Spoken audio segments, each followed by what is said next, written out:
नमस्कार सबैजनालाई। सन्चै आरामै हुनुहुन्छ होला, व्यस्त हुनुहुन्छ होला, स्वस्थ हुनुहुन्छ होला। Let's go. आज चाहिँ हामी बुढाबुढी भएर पानीपुरी खान जाँदैछौँ। मेरो बुढोले चाहिँ कस्तो पानीपुरी खान मन लागेको छ, खुवाउ न बुढी भन्दै हुनुहुन्थ्यो। अनि हजुरले मलाई स्कुल लिन आउनु, बल्ल खुवाउँछु भनेर शर्तमा।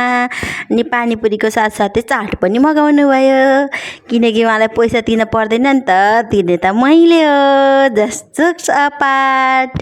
अनि हामी बुढाबुढीले चाहिँ गफ गर्दै पानीपुरी खाइरहेका छौँ। पानीपुरी प्लस चाट। मेरो बुढोले चाहिँ आज चाहिँ सधैँ पानीपुरी धेरै खानेले चाहिँ आज चाट धेरै खानुभयो, किनकि उहाँलाई भोक लागेको थियो अरे। अनि तिमी पनि ट्राई गर न भनेर एक्सचेन्ज गर्नुभयो। अनि हामीले चाहिँ म पानीपुरी चाट खाँदैछु, बुढो चाहिँ पानीपुरी खाँदै हुनुहुन्छ। अनि हेर्दै जाउँ है त कसले धेरै खान्छ। अनि यो खाइसकेपछि चाहिँ अब हामी घरतर्फ लाग्यौँ। अनि लास्टमा चाहिँ कोले पानीपुरी खाइसकेपछि सुक्खापुरी माग्नुहुन्छ त, म चाहिँ सधैँ मागेर खाने गर्छु, एकदमै मिठो लाग्छ। अनि बाई बाई आजको लागि।